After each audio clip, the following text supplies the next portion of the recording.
students. Today we will continue the chapter number 1 of class 12, that is electric charges and fields.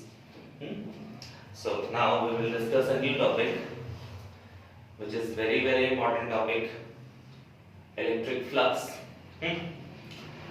Electric flux को समझने के लिए आपको सबसे पहले एक टर्म, छोटा सा टर्म समझना होगा, वो होगा एरिया वेक्टर। बिकॉज ये एरिया वेक्टर और जो फ्लक्स का कॉन्सेप्ट होगा वो गॉस थ्योरम में यूज होगा, और अगर गॉस थ्योरम को समझना है तो इस फ्लक्स की वैल्यू और जो एरिया वेक्टर का कॉन्सेप्ट है वो दोनों आपको माइंड में होना चाहिए, तभी आप पूरे गॉस थ्योरम और गॉस थ्योरम के एप्लीकेशंस को बहुत अच्छे से समझ सकते हो, है ना। So let's come to the point, area vector. Now here area vector actually है क्या चीज, वो समझ लीजिए। एरिया वेक्टर क्या है? कोई भी एक सरफेस होगा, कोई भी एक सरफेस होगा, उस सरफेस के जस्ट परपेंडिकुलर, यानी मान लेते हैं कि हमारे पास सरफेस है, उससे जस्ट परपेंडिकुलर एक वेक्टर होता है, हाँ, उसी वेक्टर को हम कहते हैं एरिया वेक्टर। ठीक है, मींस कोई भी सरफेस ले ले, उसका जस्ट एक परपेंडिकुलर लाइन ड्रॉ करेंगे, हाँ, मतलब पूरे सरफेस में से एक छोटा सा एलिमेंट्री एरिया, पूरे सरफेस में से एक छोटा सा एलिमेंट्री एरिया जो उस सरफेस के परपेंडिकुलर होता है, उसको हम कहते हैं एरिया वेक्टर, है ना। सो यहां देखिए एरिया वेक्टर क्या है? The elementary part of a surface, हाँ, एलिमेंट्री पार्ट मतलब छोटा सा पार्ट पूरे सरफेस का, हाँ, किसके रिस्पेक्ट में? फील्ड लाइंस के रिस्पेक्ट में, ठीक है। The elementary part of the surface, लेकिन होना कैसा चाहिए? परपेंडिकुलर टू द सरफेस, हाँ, वो सरफेस के परपेंडिकुलर होगा, तभी उसको हम एरिया वेक्टर कहेंगे, ठीक है। चलिए एक 2D फिगर में हम देख लेते हैं। 2D फिगर में क्या देखिए, मान लेते हैं एक प्लेट है हमारे पास जिसका रेडियस जो है वो स्मॉल r है, ठीक है, और वो कौन सा? x और z एक्सिस में, हाँ, x z एक्सिस में प्लेस है, ठीक है। अब इस एरिया वेक्टर मुझे यहां चाहिए इसका, तो एरिया वेक्टर मैंने क्या कहा? पूरे सरफेस का, ये तो ऐसा है ना, ये ऐसा है, तो पूरे सरफेस का एक परपेंडिकुलर एलिमेंट्री पार्ट का, मान लेते हैं एक छोटा सा एलिमेंट्री पार्ट इसको, है ना, इस एलिमेंट्री पार्ट का एक सरफेस जो इसके जस्ट परपेंडिकुलर हो, यही एरिया वेक्टर कहलाएगा। तो ऐसा तो नहीं है कि सिर्फ ऊपर ही परपेंडिकुलर, नीचे भी तो परपेंडिकुलर होगा, है ना। तो इसका केस यहां भी परपेंडिकुलर होगा नीचे। This is also called area vector. This is called area vector, है ना। और ये area vector क्या है? वेक्टर क्वांटिटी है, इसीलिए हम वेक्टर का साइन दे रहे हैं। This is called area vector, हाँ। अब देखिए दो तरह का एरिया आ गया, तो याद रखिएगा इस पॉइंट को कि 2D फिगर में दोनों डायरेक्शंस को सही माना गया है ना। एक ऊपर और एक नीचे, दोनों डायरेक्शन में हो सकता है ना। तो इसका डायरेक्शन क्या हो गया? डायरेक्शन की बात करूं तो ये हो गया, देखिए इधर जाने वाला डायरेक्शन कौन था? J। इस x एक्सिस को हम I से इंडिकेट करते हैं उसके डायरेक्शन को, y एक्सिस को J से इंडिकेट करते हैं और z एक्सिस को K से इंडिकेट करते हैं। तो this is called J, this is called J, और ये क्या होगा? Minus J। ये वाला क्या है? माइनस J, क्योंकि ये नेगेटिव एक्सिस में आएगा, ये J, तो ये वाला माइनस J होगा, है ना। इसलिए हमारा केस हो गया एरिया वेक्टर इन 2D फिगर्स, ठीक है। अब अगर 3D फिगर में आ जाए तो याद रखिएगा 3D फिगर में एरिया वेक्टर हमेशा सरफेस के परपेंडिकुलर होगा, हमेशा। तो सरफेस हमारा क्या है? देखिए एक हम सर्कुलर पूरा बॉल ले लिए, तो इस बॉल में 3D हो गया, तो अगर वो उस बॉल में मैं लूं तो यहां पर देखो जस्ट इस सरफेस के परपेंडिकुलर, मतलब यहां ये हो गया एरिया वेक्टर। इस सरफेस के परपेंडिकुलर मींस दिस, इस सरफेस के परपेंडिकुलर मींस दिस, सारे सरफेसेस के परपेंडिकुलर लाइन जो होंगे उसी को हम कहते हैं एरिया वेक्टर। याद रखिएगा ये बात, है ना। सो एरिया वेक्टर का मतलब ही होगा सरफेस के जस्ट परपेंडिकुलर, सरफेस के जस्ट परपेंडिकुलर, हाँ, this is called area vector. ये सारे एरिया वेक्टर है ना, दिस इज एरिया वेक्टर, सारे एरिया वेक्टर हैं, है ना। मींस सरफेस के परपेंडिकुलर, इस पूरे सरफेस के एक एलिमेंट्री पार्ट, छोटे से एलिमेंट्री पार्ट में एक ऐसा वेक्टर जो आउटसाइड जस्ट सरफेस के परपेंडिकुलर हो, उसी को हम एरिया वेक्टर कहते हैं। अगर मान लीजिए इस तरह का हमारे पास सिलेंडर हो, इस तरह का ये सिलेंडर है, तो एक तो सरफेस के हो गया, तो इस सरफेस का अगर इस पॉइंट पे लेंगे तो इधर आउटसाइड, इस पॉइंट पे लेंगे तो इधर आउटसाइड, है ना, ये दोनों इस पॉइंट पे लेंगे तो इधर आउटसाइड, इस पॉइंट पे लेंगे तो इधर आउटसाइड, मींस हमेशा इसके जस्ट परपेंडिकुलर ही होता है एरिया वेक्टर, जस्ट परपेंडिकुलर होता है। तो यहां से भी और यहां सारे जो एरिया वेक्टर हैं ऐसे रिप्रेजेंट किए जाएंगे, ठीक है। अगर 3D डायग्राम में एक हमारे पास क्यूब है तो क्यूब का भी तो देखो, ये अगर ये वाला फेस है तो this is called area vector, अगर ये वाला फेस है तो इसका भी तो एरिया वेक्टर ये होगा, है ना, ये फेस है तो इसका भी तो एरिया वेक्टर ये होगा, है ना। एक अंदर वाला फेस होगा जो इनसाइड होगा, एक बाहर वाला फेस होगा जो आउटसाइड होगा, और ये वाला ऊपर वाला एक होगा, ये भी एरिया वेक्टर है ना। तो हमारे पास एक आउटसाइड और एक इनसाइड, वो भी तो सरफेस है, तो उन सरफेस पे भी हमारा एरिया वेक्टर ऐसा होगा, ठीक है। चलिए अब फ्लक्स की वैल्यू समझते हैं कि फ्लक्स एक्चुअली होता क्या है। हाँ, फ्लक्स समझ लीजिए। हाँ, फ्लक्स क्या होता है? फ्लक्स कहने का मतलब होगा इलेक्ट्रिक फील्ड लाइंस को ही हम फ्लक्स कहते हैं, लेकिन उसके लिए कंडीशन होगा। क्या कंडीशन होगा?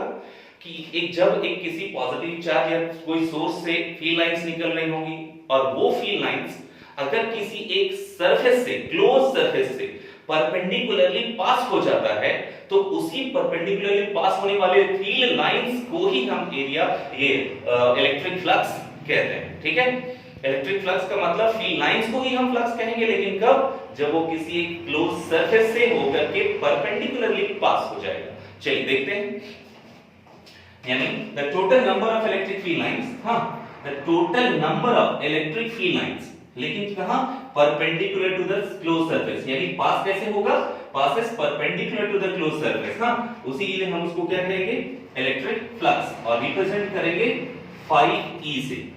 E इसलिए लिखते हैं क्योंकि जब मैग्नेटिक फील्ड वाले चैप्टर में जाएंगे आप, उस समय आप मैग्नेटिक फील्ड को भी, मैग्नेटिक फ्लक्स को भी phi m से या phi b से डिनोट करेंगे। वहां भी फ्लक्स को phi से डिनोट करते हैं, इसलिए E just for electric flux. हाँ, सो मान लेते हैं एक पॉजिटिव चार्ज है हमारे पास, तो फील्ड लाइंस तो बहुत सारे इमिट होंगे इससे, फील्ड लाइंस तो हमेशा बहुत सारे इमिट होंगे इससे, है ना। इस तरह से फील्ड लाइंस इमिट होते चले जाएंगे। मान लेते हैं इस तरह से हमारे पास फील्ड लाइंस हैं और सारे फील्ड लाइंस इस तरह से शो किए गए, ठीक है। तो अगर एक मैं सरफेस मान लूं, यहां देखें, एक सरफेस मान लो यहां है, तो इस सरफेस पे जो ये फील्ड लाइंस हैं, इसको हम बोल रहे हैं इलेक्ट्रिक फील्ड लाइंस। हाँ, क्या बोल रहे हैं? Electric field lines. लेकिन यही फील्ड लाइंस जब एक क्लोज सरफेस से होकर के पास हो जाएंगी परपेंडिकुलरली, तो इसी फील्ड लाइंस का, ये जो लाइंस हैं, इनका नाम, यहां से देखो दो लाइंस पास हो रहे हैं, तो यही दो लाइंस को ही हम फ्लक्स के नाम से जानते हैं।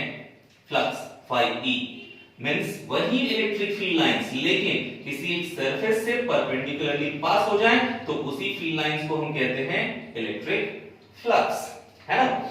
चलिए मैथमेटिकली इसको कैसे डिनोट करते हैं वो देख लेते हैं। तो चलिए मैथमेटिकली इसका फॉर्मूला है ना, यहां देखेंगे। तो मैथमेटिकली क्या होता है, इसको डिफाइन किया जाता है vector dot product of electric field and surface area, ठीक है। चलिए देखते हैं ये क्या है। This is defined as the vector dot product, हाँ, vector dot product of electric field and surface area, ठीक है। तो मान लेते हैं कि हमारे पास एक प्लस क्यू चार्ज है, तो प्लस क्यू चार्ज है तो अपने चारों तरफ एक सरफेस बनाया होगा, एक फील्ड बनाया होगा। गॉस ने उसी सरफेस को गॉसियन सरफेस नाम दिया है, ठीक है। तो किसी भी सरफेस के चारों तरफ जो फील्ड का एरिया बनेगा उसको हम गॉसियन सरफेस कहेंगे। हाँ, तो यहां मान लेते हैं प्लस क्यू चार्ज है और प्लस क्यू चार्ज की तरफ एक सरफेस बना है जिसको हम गॉसियन सरफेस बोल रहे हैं, है ना। इस गॉसियन सरफेस का मैंने क्या लिया, देखिए एक छोटा सा पार्ट लिया, एक छोटा सा एलिमेंट्री एरिया लिया जिसको मैं ds बोल रहा हूं, और इस ds का अभी जस्ट बताया है, ये चार्ज से, तो पॉजिटिव चार्ज से ये जो है इलेक्ट्रिक फील्ड लाइंस तो दिख रही है, लेकिन एरिया वेक्टर कैसे निकाले? इस सरफेस के परपेंडिकुलर, इस सरफेस के जस्ट परपेंडिकुलर, ये इलेक्ट्रिक फील्ड हो गया, है ना। तो देखिए ये डिफाइन हो रहा था vector dot product of electric field and surface area. तो सरफेस एरिया तो ds है ना, देखिए ds है, और हमारा इलेक्ट्रिक फील्ड E था, तो d phi e क्यों लिए? क्योंकि हम इस छोटे से एलिमेंट्री एरिया की बात कर रहे हैं, है ना। छोटे से एलिमेंट्री एरिया की बात कर रहे हैं, इसीलिए d phi e मतलब स्मॉल फ्लक्स, ठीक है, equal to E dot ds, vector का डॉट प्रोडक्ट हुआ। तो टोटल इलेक्ट्रिक फ्लक्स कितना होगा? टोटल कहने का मतलब है कि यहाँ छोटा सा एरिया, यहाँ छोटा सा एरिया, हर जगह से तो फ्लक्स बाहर आ रहा होगा, तो सबको हम क्या कर दिए, इंटीग्रेट कर दिए, है ना। तो इंटीग्रेट किए तो टोटल हो गया। हाँ, और ये देखो ये छोटा सा गोला क्यों दिए हैं हम? हाँ, ये बता रहा है कि ये सरफेस क्लोज्ड सरफेस एरिया है ना, इसीलिए हम पूरा सर्कल देते हैं इसको, ये क्लोज्ड सरफेस एरिया को इंडिकेट करता है ना। तो d phi e का इंटीग्रेशन phi e हो गया और e डॉट ds हो गया, है ना। क्योंकि ये वेक्टर डॉट प्रोडक्ट है, तो वेक्टर का हम लोग पहले से फॉर्मूला पढ़ चुके हैं, vector a dot vector b is equal to ab, magnitude of vector ab cos theta, है ना।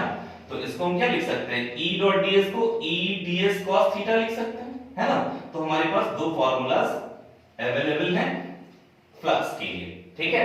इसका मतलब ये तो इंटीग्रल फॉर्मेट हो गया, इंटीग्रल फॉर्मेट, इसीलिए क्या बोल रहे हैं देखिए कि surface integral of electric field बोल रहे हैं इसको। हाँ, इसको क्या बोल रहे हैं, surface integral of electric field. हाँ, ठीक है, उसी सरफेस पर जिस सरफेस की हम बात कर रहे हैं, एट दैट सरफेस, ठीक है।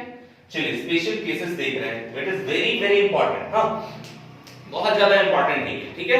कैसे, आप ये देखोगे स्पेशल केसेस में, देखिए यहां पर इलेक्ट्रिक, इसको अगर नहीं समझे तो फिर आगे जाके बहुत प्रॉब्लम होगा। हाँ, देखिएगा electric field is perpendicular to the surface, अगर सरफेस के परपेंडिकुलर है इलेक्ट्रिक फील्ड तो थीटा इक्वल टू, यहां तो 0 डिग्री लिख लिए, यहां बोल रहे थे कि फील्ड जो है वो परपेंडिकुलर टू द सरफेस, और यहां थीटा लिखते हैं 0 डिग्री, है ना। तो इसका मीनिंग समझिएगा, आपको ज्यादा क्लियर हो जाएगा, है ना, मीनिंग समझने के बाद। देखिए उसके लिए हम क्या बोले, अभी मैंने बताया कि कोई भी सरफेस के जस्ट परपेंडिकुलर एरिया वेक्टर होता है, तो मान लिए कि ये रेड वाला एरिया वेक्टर, ठीक है, ये हमारा रेड वाला एरिया वेक्टर है, ठीक है। तो ये जस्ट सरफेस के परपेंडिकुलर हो गया, और मैंने क्या बोला, electric field is perpendicular to the surface. हाँ, तो सरफेस, ये है सरफेस, तो सरफेस के परपेंडिकुलर ये इलेक्ट्रिक फील्ड मान लेते हैं। अब देखिए कि ये सरफेस एरिया से जो परपेंडिकुलर होता है वो तो एरिया वेक्टर होता है, मैंने इलेक्ट्रिक फील्ड को बोला है, क्या बोला है, पॉइंट देख लीजिए, electric field is perpendicular to the surface.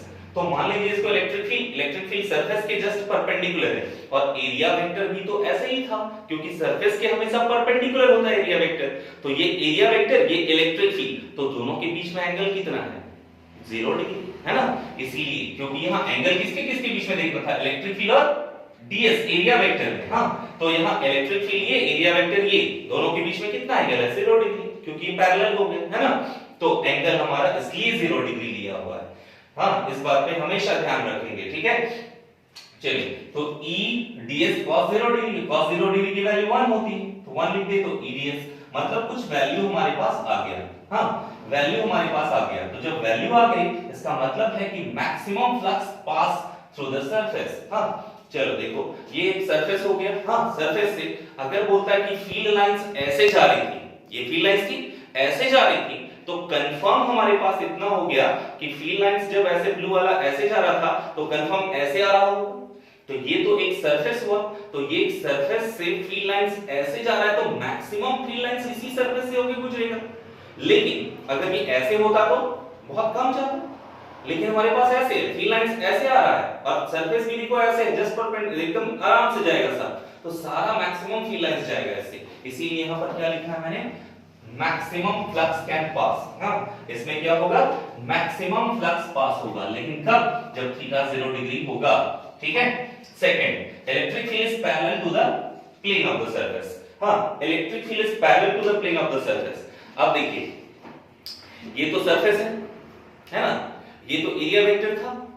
अब बोलता है इलेक्ट्रिक फील्ड को पैरेलल कर दो सरफेस से, मतलब अगर ये इलेक्ट्रिक फील्ड है और ये सरफेस है, तो सरफेस के पैरेलल कैसे होगा, ऐसे।